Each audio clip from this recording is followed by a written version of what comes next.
जंगल की गहराई में एक कहानी पुरानी है। जंगल का राजा जो सब पे भारी है, उसकी दहाड़ में छिपा संदेश है सारा।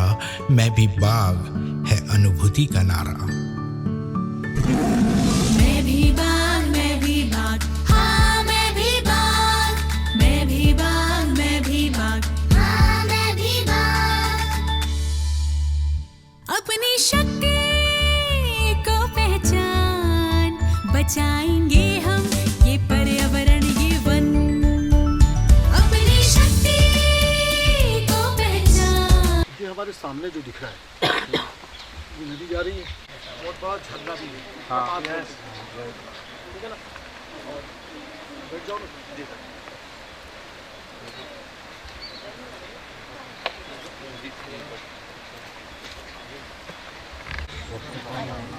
जो प्रपात है ना, इसको घोघरा भी बोलते हैं, है ना।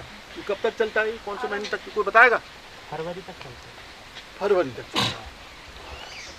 इसके पहले ये हो सकता था कि हो सकता होगा कि ये मार्च तक चलता हो, अप्रैल तक के चलता होगा। धीरे धीरे इसमें पानी भी कम हो गया अब, है ना। क्या कारण है भाई पानी कम होने का? क्या कारण है? सब लोग ध्यान से सुनेंगे भाई, ये बहुत ही महत्वपूर्ण चीजें हैं जो बता रहा हूँ मैं आपको। ये बिल्कुल आपके यहाँ से सीख के जाना ही जाना है आपको। पहली बात तो ये बताएं आपको, ये आप लोग जल ग्रहण क्षेत्र के बारे में जानते हैं क्या? जल ग्रहण क्षेत्र क्या होता है? क्या होता है जल ग्रहण क्षेत्र? व्हाट कैचमेंट एरिया, अंग्रेजी में कैचमेंट एरिया कहते हैं और हिंदी में जल ग्रहण क्षेत्र कहते हैं। किसी नदी का, किसी नाले का या किसी डैम का जल ग्रहण क्षेत्र क्या होता है, ये इसके बारे में मालूम है आपको?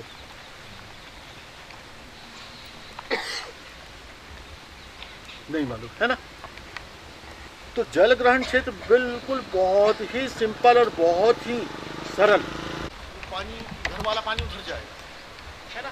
लेकिन ये जितना ये पहाड़ है, वो पहाड़ दिख रहा है और उधर से भी ये पहाड़ है, इसका पानी कहाँ आएगा? इस नदी में। तो जहाँ जहाँ का पानी इस नदी में आ रहा है, जहाँ तक के गई नदी, वो उसका जल ग्रहण क्षेत्र है। क्या नहीं? हमारे गांव में छोटा सा नाला बह रहा है, उसमें जहाँ जहाँ का पानी आ रहा है वो उसका पूरा जल, चाहे वो खेत हो चाहे कोई, है ना, वो उसका जल ग्रहण। अब इसमें हम झरने की बात कर रहे थे, पानी की बात कर रहे थे कि पानी इसमें क्यों कम हो गया। इधर कहीं जहाँ से निकली है वहाँ कहीं सिंचाई उचाई होती है क्या? इधर ऊपर में नहीं है, खेत वेत नहीं है ना। ऊपर तो जंगल है, पूरा जंगल ही है ना ऊपर, तो पानी देता है। तो क्या पानी वानी देते इससे कम हो गया क्या? पानी सिंचाई करते हैं इससे, तो फिर कैसे कम हो गया? पेड़ पौधों के कटने से। तो भाई पेड़ पौधे क्या करते हैं इसमें? पेड़ पौधे क्या क्या रोक करते हैं? क्या करते हैं पेड़ पौधे? तो बताओ भाई जल्दी से, अपने मन में मत बोलो यार, मैं कैसे सुनूंगा। सर जी, पेड़ पौधों की जड़ पानी को रोक कर रखती है। और कोई? और कोई? बरसात नहीं हो रही है इसलिए नदी सूख रही है। बरसात क्यों नहीं हो रही? बरसात मतलब पेड़ पौधे क्या करते हैं इससे बरसात होती है? बादलों को अपनी ओर आकर्षित करते हैं। क्या जादू होता है क्या उनमें? नहीं। तो फिर जादू से आकर्षित करते हैं। जहाँ पेड़ पौधे ज्यादा रहते हैं वहाँ तापमान कम रहता है, इसलिए वहाँ पानी। बिल्कुल, ये याद तुमने पुराना रखा होगा, ये किसी ने बताया होगा ये जानकारी। देखो हम लोग भी जो बता रहे तो हमको हम कहीं हमारे वैसी थोड़ी आया दिमाग में, हम भी पढ़ते हैं सीखते हैं, उसी से आता है ना। तो जहाँ पर तापमान कम होता है ना वहाँ पर ज़्यादा पानी गिरता है। जो बादल चलते हैं ना, जल चक्र क्या होता है? जल चक्र किसको कहते हैं? जल चक्र तो पढ़ा होगा भैया आपने स्कूल में। क्या होता है जल चक्र?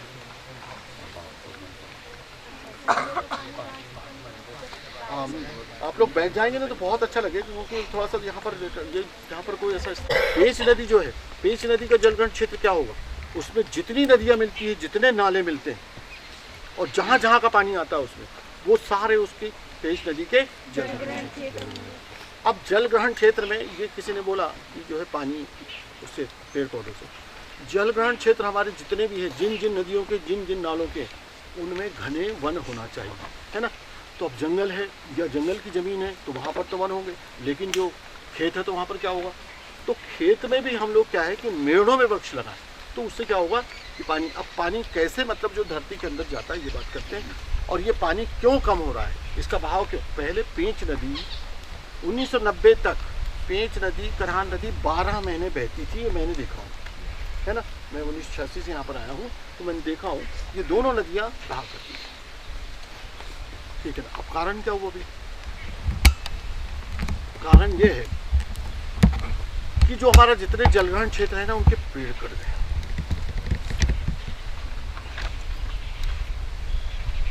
ये पहाड़ी आप देख रहे हैं, इधर भी ये पहाड़ी भी देख रहे हैं, है ना। मान लीजिए ये पहाड़ी के हम झाड़ काट दें कि वो वहाँ के जैसे कटे, सरकारी ज़मीन पर हो या निजी हो, वो बहुत ज़्यादा खतरनाक है वहाँ पर। क्यों खतरनाक? वो कर ले, है ना, इतना पैसा नहीं है। वो वहाँ पर 1 साल करेंगे, 2 साल करेंगे, 3 साल 4 साल बाद क्या होगा? मिट्टी पूरी धुल बह जाएगी। तो हम क्या कर रहे हैं, जो जहाँ पर जंगल है उसको, अब इसके लिए क्या है कि या तो अगर वो निजी है तो सरकार की तरफ से भी ये ग्रामीणों को मतलब ये शिक्षा देनी चाहिए कि भाई ये गलत है ना, इसको या तो सीढ़ीदार बनाओ। और फिर उसके बाद में जो सरकार वगैरह सब्सिडी देती है तो इसकी मांग करना चाहिए कि हमको सीढ़ीदार खेती करने लगे, क्योंकि हमारी निजी ज़मीन है ना, तो उसमें पेड़ पौधे भी रहेंगे और खेती भी होगी, दोनों चीज़ें, है ना। और मिट्टी भी उसकी नहीं बहेगी और पानी भी नीचे जाएगा, सब चीज़ें, ठीक है ना। और जो जंगल में जो अतिक्रमण हो रहे हैं वो सबसे ज़्यादा खतरनाक है। वर्तमान में क्या हो रहा है कि जंगल की ज़मीन, एक तो बहुत सारी खदानें अरे चाहे कोयले की हो, चाहे मैंगनीज की हो, चाहे तांबे की हो, चाहे किसी भी चीज़ की हो, तो खदानों में भी जंगल की ज़मीन जा रही है ना। फिर उसके बाद बड़े बड़े डैम बनते, उसमें भी जंगल की ज़मीन जा रही है। फिर बड़े बड़े वो है हाईवे, उसमें भी जंगल की ज़मीन जा रही है, एक्सप्रेस वे वगैरह। तो निरंतर जंगल की ज़मीन कम होती चल रही है, उसके ऊपर अतिक्रमण, है ना। और ये जो तापमान भी जो बढ़ रहा है ना, किसकी वजह से बढ़ रहा है कि पेड़ पौधे कट रहे हैं। तापमान को कम करने वाले कौन है? एकमात्र पेड़ पौधे। पेड़ पौधे क्या करते हैं? वैसे ले लो, अभी ये छाया है जहाँ पर हम बैठे हैं, तापमान कम है। अगर मान लो यहाँ पर छाया नहीं रहेगी तो ये सूरज की किरणें सीधे पड़ेगी जैसे वहाँ पड़ रही, तो वो क्या होगा कि वो विकिरण होगा उसका और तापमान बढ़ाएगी, है ना। और पेड़ पौधे रहेंगे तो ऊपर ही तापमान आना ही नहीं नीचे, है ना, किरण आना ही नहीं नीचे, है ना। तो केवल तापमान को कम, तापमान बढ़ने से फिर ग्लोबल वार्मिंग का ना बहुत मैंने बताया ना कि प्रकृति बहुत विस्तृत है ना। इसको समझाना 1 दिन में 2 घंटे में। ग्लोबल वार्मिंग हो रही है, ग्लोबल वार्मिंग में ग्लेशियर पिघल रहे हैं, बड़े बड़े सिक्किम में हादसा हो रहा है। सिक्किम में ग्लेशियर मतलब क्या होती है? बर्फ़ की झील जो चारों तरफ से पहाड़ियों से घिरी रहती है। कहाँ पर? जैसे बर्फीले जहाँ पर स्थान है वहाँ पर। तो वो क्या हो रहा है? वो पिघली बर्फ़ का दबाव ज़मीन पर उतना नहीं पड़ता, लेकिन पानी का दबाव पड़ता है बहुत ज़्यादा। वो पिघली, पानी का दबाव पड़ा, जिधर से कमज़ोर थी। मान लो ये सब चारों तरफ पहाड़, एक तरफ का तट पर टूटा, पहाड़ टूटा, तो वो तो बहुत बड़ी झील थी। वो सिक्किम में हुआ था 2 महीने पहले, है ना। तो पूरा नीचे सब पूरा डूब गया और सैकड़ों लोग मारे। आर्कटिक सागर में जो बड़े बड़े पहाड़ हैं, उत्तरी ध्रुव, दक्षिणी ध्रुव, वहाँ पर भी बर्फ़ है, वो पिघल रही है। तो समुद्र का जल स्तर बढ़ रहा है, बहुत सारे शहर जो है डूबने की कगार पे आ रहे हैं। हो सकता है कुछ सालों में डूब भी जाए वो। तो इसको रोकना बहुत जरूरी है। रुकेंगे कब? जब हम पेड़ पौधों को रोकेंगे। ऐसा है, हम सोचेंगे यार हमारे करने से क्या हो रहा है, ऐसा नहीं, है ना।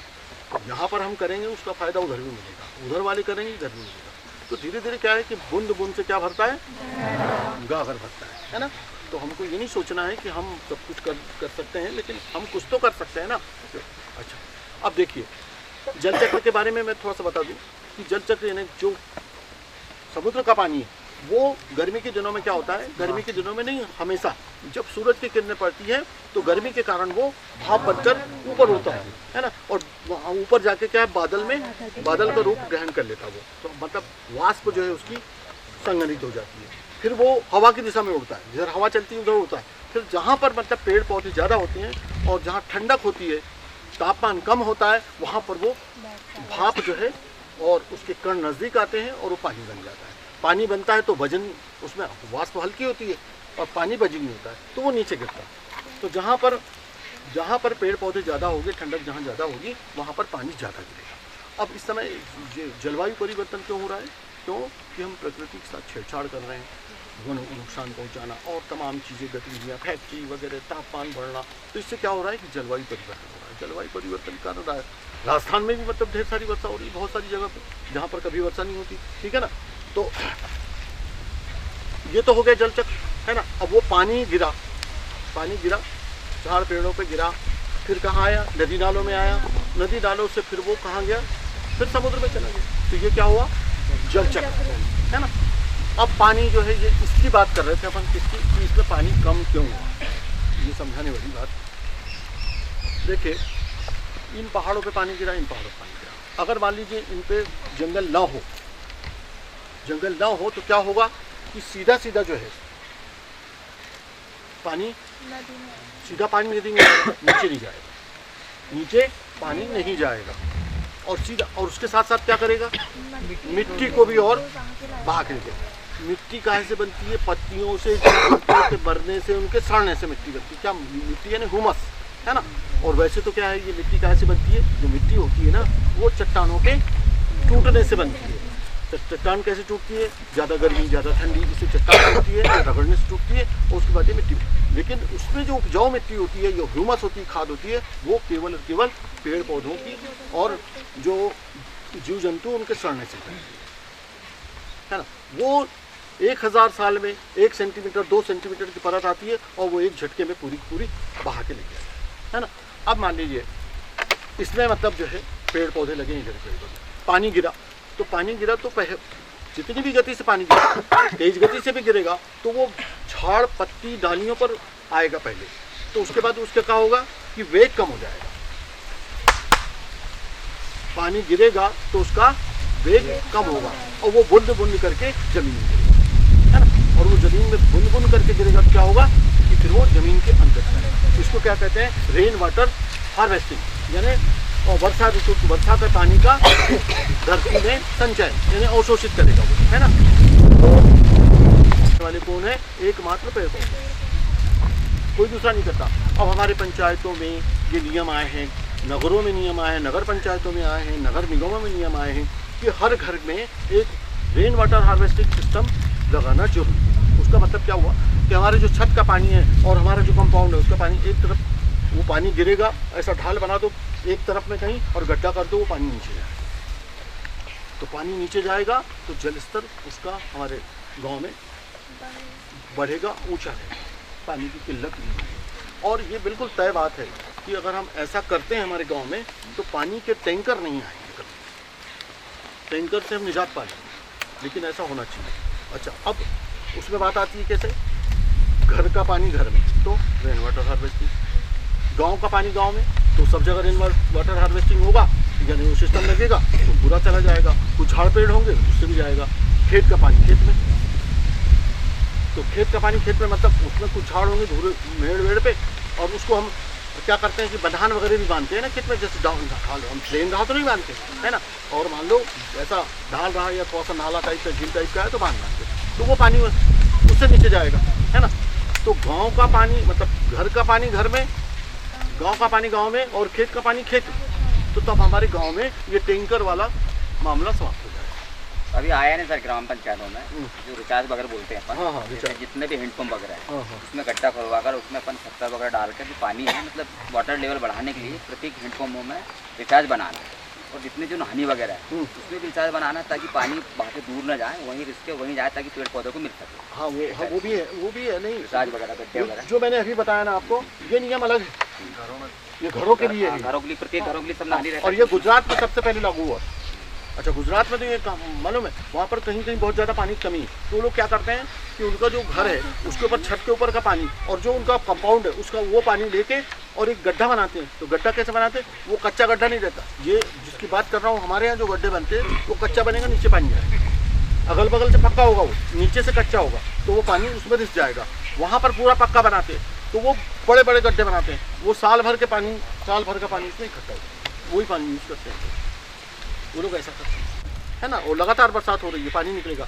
अब जैसे मान लो देखिए वो पहाड़ी है तो ना, तो वो पहले ज़्यादा जब पानी रहेगा ना उसमें, बरसात ऊपर से ऊपर जब नीचे से ऊपर जब नीचे तक के पतझर है, और वही पतझर का पानी तो बरसात खत्म हुई तो सूरज की किरणें पड़ती धरती पे, धीरे धीरे वो जल का वाष्पीकरण होता है, तो मिट्टी सूखती है। तो पहले 1 फीट नीचे सूखी, फिर 2 फीट नीचे गई, फिर 3 फीट, अब 3 फीट तक की पतझर झील बंद हो गई, फिर 4 फीट 5 फीट तक के गई, वो पतझर खत्म। फिर अगर मान लो नीचे तक के आ गई, अब यहाँ पर कहीं पतझर होगी नीचे, यहाँ पर ये नदी में है ना, तो वहाँ पर अभी धरती संतृप्त है, वहाँ सूखी नहीं है ना, इसलिए पतझर वो भी गया तो पूरे खत्म हुआ।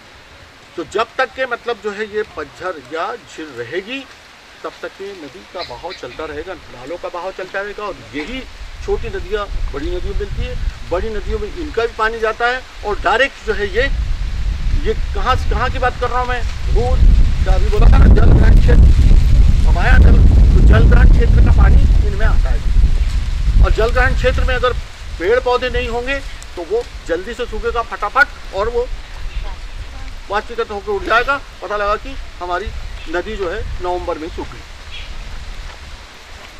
तो हमको जंगल को बचाना, क्योंकि नदी जो है ज़्यादातर नदियाँ सब जंगल से निकली है ना, तो नदियों को बचाना। अब इससे क्या होता है, यहाँ पर वन्य प्राणी भी आते ना, हमारे मनुष्य भी आते, और यही पानी हमारे गांव में जाता है ना, और इसी से वाटर लेवल सिंचाई होती है ना, तो इस तरह से ये पानी कब तक रहेगा, अब समझ गए ना आप लोग, कि जब तक ये झील रहेगी तब तक के मतलब जो है ये पानी रहेगा।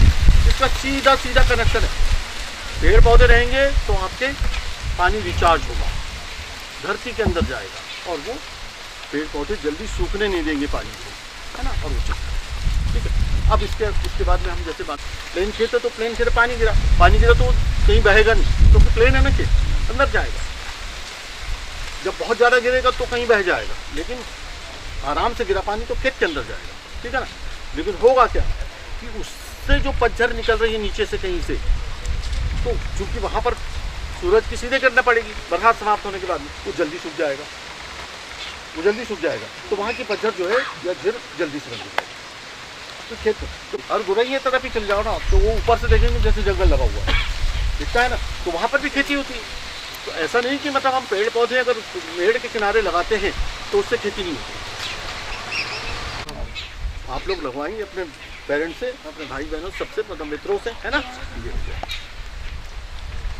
तो अभी इसमें बात कहाँ आई कि देखो जल चक्र, तो पानी को गिराने वाले भी पेड़ पौधे हो गए, अभी ऑक्सीजन का बताया मैंने, ऑक्सीजन पैदा करने वाले भी पेड़ पौधे हो गए। फिर तापमान का भी जिक्र आ गया, तापमान कम करने वाले भी पेड़ पौधे हो गए। अब जब कार्बन डाइऑक्साइड फोटोसिंथेसिस होता है कि नहीं, तो कार्बन डाइऑक्साइड का अवशोषण होता है ना, तो प्रदूषण कम करने वाले पौधे हो गए, होता है ना। क्या होता है फोटोसिंथेसिस, क्या होता है प्रकाश संश्लेषण, क्या होता है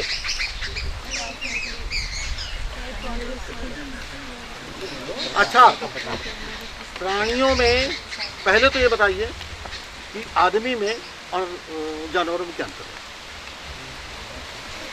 आधारभूत चार पैर का होता है। जो बेसिक अंतर जो है जानवरों में और हम में क्या अंतर है, हम पका हुआ खाना खाते हैं और वो कच्चा खाते हैं। कच्चा खाते हैं वो, और इसलिए वो मजबूत होते हैं, उनकी इम्यूनिटी स्ट्रांग होती है ना, प्रतिरोधी क्षमता स्ट्रांग होती है, ठीक है ना। कच्चा अच्छा, अब उनको ना रहने का स्थान है उनका, कहीं खोज लेते हैं जंगल में प्रकृति, हम तो घर बना लेते हैं, है ना, घर में रहते हैं, तो वो उनको क्या है, वो कच्चा खाते हैं ना, तो कितने मजबूत होते हैं। ठीक, ये हमारे खान पान में ये बेसिक अंतर है। अब ये बताइए कि प्राणियों में और पादप यानी पेड़ पौधों में क्या अंतर है, बेसिक अंतर, आधारभूत अंतर। भोजन स्वयं बनाते हैं और मनुष्य पेड़ पौधों से अपना भोजन प्राप्त करते हैं। पेड़ पौधे भोजन अपना स्वयं बनाते हैं और प्राणी ऐसा नहीं कर सकते। प्राणी किसके ऊपर निर्भर रहते हैं भोजन के लिए, है ना। तो अब पेड़ पौधे कैसे भोजन बनाते हैं? प्रकाश यानी सबसे पहले तो हम ये जान ले कि हमारी एकमात्र ऊर्जा का स्रोत क्या है? शुद्ध, है ना। अब ऊर्जा मतलब जैसे हम खाना बनाते हैं या गाड़ी चलाते हैं, डीजल लगता है, पेट्रोल लगता है, कोयला है, लकड़ी है, तो ये तो दिख रहे हैं आपको, है ना। प्रकाश तो जो तापी ऊर्जा को कन्वर्ट करते हैं वो दुनिया में कौन है? केवल पेड़ पौधे। केवल हम तो कर रहे हैं ना, हम थोड़ी कर रहे हैं, हम कहाँ भोजन, वो तो भोजन बना रहे हैं। प्रकाश की उपस्थिति में भोजन बनाते हैं ना, तो वो कन्वर्ट करते हैं, परिवर्तित करते हैं, ठीक है। तो वो एकमात्र पेड़ पौधे भी है तो उसको कन्वर्ट करने वाले। अच्छा, इसके साथ साथ वो क्या करते हैं प्रकाश संश्लेषण में? जमीन से जल लेते हैं, खनिज तत्व लेते हैं, ऑर्गेनिक मटेरियल लेते हैं, प्रकाश पर्यावरण। ग्रीन हाउस गैसेस का नाम सुना है किसी ने? नाम सुना है? ग्रीन हाउस गैस जो है तापमान को बढ़ाने के लिए उत्तरदायी है। ध्यान से सुनिए, ग्रीन हाउस गैस में आता है ये सारी गैसें प्रदूषण फैलाती है ना। सबसे महत्वपूर्ण तो 50% होती है कार्बन डाइऑक्साइड, फिर नाइट्रस ऑक्साइड, मीथेन, है ना, क्लोरोफ्लोरो कार्बन इसी से निकलती है जो, फिर सल्फर डाइऑक्साइड, ये सारी गैसें हैं। और इसमें 50% गैस किसका क्या बोलते हैं? Green house gas. उपस्थित रहना बहुत जरूरी है, समझ गए ना? क्यों जरूरी है? इससे क्या होता है मालूम? जो तापमान मेंटेन होता है, तापमान संतुलित होता है ना। तो कैसे संतुलित होता है? ये क्या करती है, जैसे कार्बन डाइऑक्साइड हुआ, क्लोरोफ्लोरोकार्बन हुआ, ये जो तापमान, सूरज का तापमान या और भी कहीं से ताप पैदा हुआ तो उसको अवशोषित करती है, अपने में अवशोषित कर लेती है। ये ग्रीन हाउस गैसेस अगर हमारी धरती पर निर्धारित मात्रा में होगी, जो निर्धारित है, तो हमारी धरती का तापमान सही रहेगा। अगर कम होती है तो अगर वो बिल्कुल भी नहीं रही तो हमारी धरती का तापमान -18 डिग्री हो जाए। कितना? यहाँ पर भी -18 डिग्री हो जाए, जिसमें हम जी नहीं सकते, ठीक है ना। हमारा जो धरती का तापमान भी उसको बढ़ाने में सबसे ज़्यादा योगदान इसका है। फैक्ट्री से निकलती है, तमाम जगह से निकलती है ना, तो तापमान बढ़। अब कार्बन डाइऑक्साइड का अवशोषण करते हैं, बाकी तो क्लोरोफ्लोरोकार्बन का तो करते नहीं पेड़ पौधे, है ना, लेकिन फिर भी उसकी 50% मात्रा है। तो इस तरह से, तो इस तरह से क्या होता है कि पेड़ पौधे क्या करते हैं? भोजन बनाते हैं, है ना। भोजन में ये फल, ये हुआ, फिर उसके बाद में भोजन कौन लेता है, कौन खाता है? शाकाहारी, हम लोग खाते हैं, है ना। फिर जो शाकाहारी प्राणी रहते हैं, जो जिनकी सुरक्षा कोई नहीं कर सकता, उनको कौन खाता है? तो छोटे मांसाहारी को कौन खाता है? बड़े मांसाहारी, है ना। तो बड़े मांसाहारी खाते हैं, है ना। तो इस तरह से ये बहुत सारे जीवन चक्र मतलब जो है ना दुनिया में चलते हैं, बहुत एक साथ चलते हैं, है ना। तो दुनिया में जितने भी जीव जंतु हैं, इस बात को हम बताने जा रहा था, दुनिया में जितने भी जीव जंतु हैं और जितनी वनस्पतियां हैं वो एक दूसरे के साथ में जुड़ी। कैसे जुड़ी हुई है? कैसे जुड़ी हुई है? बताएं। कैसे जुड़ी हुई? हाँ, ये इसको हम कहते हैं पारिस्थितिकी तंत्र। पारिस्थितिकी तंत्र सबने नहीं सुना होगा, लेकिन तंत्र जो होता है ना, तंत्र जो लगातार चलता है, जैसे हमारा श्वसन तंत्र, श्वसन तंत्र सांस लेते हैं ना हम लोग, ये लगातार चलता है ना, तो श्वसन तंत्र, है ना। तो इसी तरह से पारिस्थितिकी तंत्र। अब सरल भाषा में अगर बात करते हैं पारिस्थितिकी तंत्र, तो परिस्थिति के अनुसार चलने वाला तंत्र, जहाँ जैसे वो नदी है, ये नदी दिख रही ना, तो नदी है, तो नदी में जैसी परिस्थिति होगी वैसा चलने वाला तंत्र वो उसको कहेंगे वहाँ का पारिस्थितिकी तंत्र। जहाँ पर जंगल है, जंगल जैसा चलेगा वो, जहाँ की जैसी परिस्थिति होगी बर्फीले स्थान है वहाँ पर वैसा चलेगा, रेगिस्तान है वहाँ पर वैसा चलेगा, है ना। तो इसको जो हम बात कर रहे थे वो पारिस्थितिकी तंत्र की बात कर रहे थे, है ना।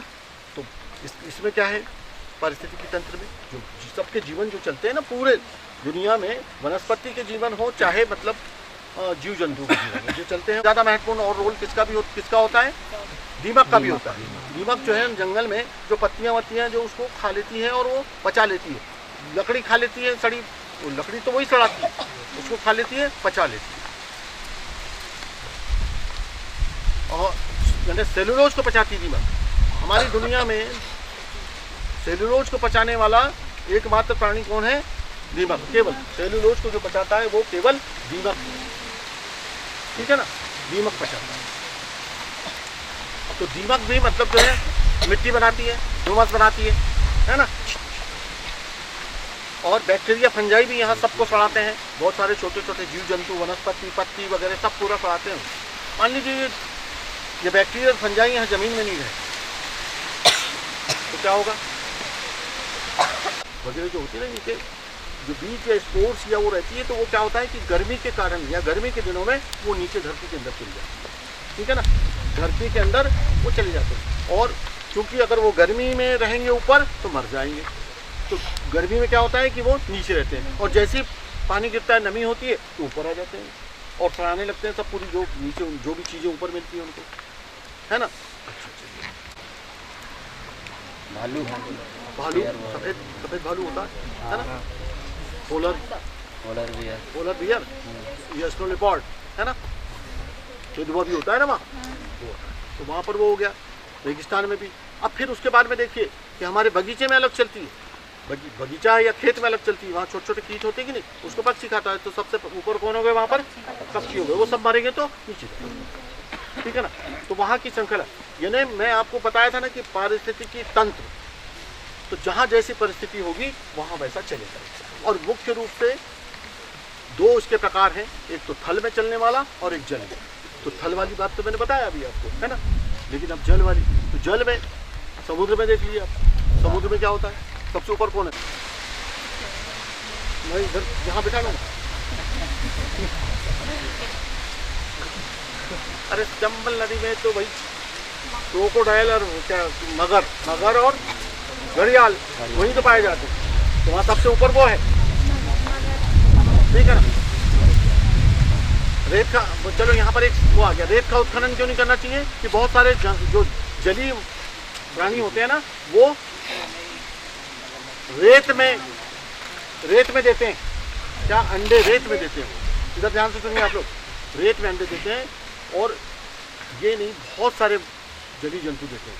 तो अगर मान लो हम लोग अगर रेत के उत्खनन को नहीं रोक पाएंगे तो हमारे जलीय जंतु सब समाप्त हो जाएंगे, और जितनी भी नदियां हैं उसमें जो जलीय जंतु है उसी के कारण पानी वहाँ पे जो अंतर होता है, सबसे पहले तो जो व्हेल होता है वो स्तनधारी होता है, याद रखना, स्तनधारी होता है ना, वो बच्चों को दूध पिलाता है, बच्चे होते हैं उसके अंडे, है ना। और शार्क है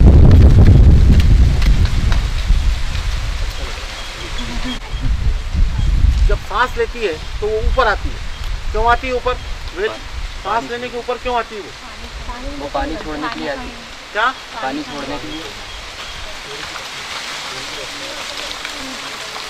क्यों कहेंगे जब बात,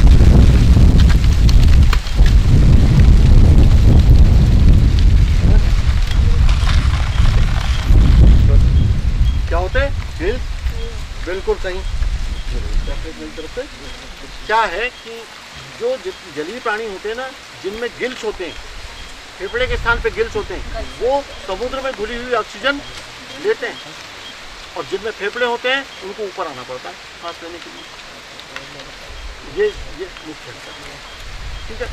अब परिस्थितिकी तंत्र के बारे में आपसे कोई पूछेगा, आप स्कूल में पढ़ते जाओगे, आपको परिस्थितिकी तंत्र आप कहीं पर भी जाओगे तो कोई कहीं जवाब नहीं दे पाओगे, लेकिन अब मेरे ख्याल से जवाब दे पाओगे आप, तो परिस्थितिकी तंत्र जहाँ जैसी परिस्थिति थी वैसी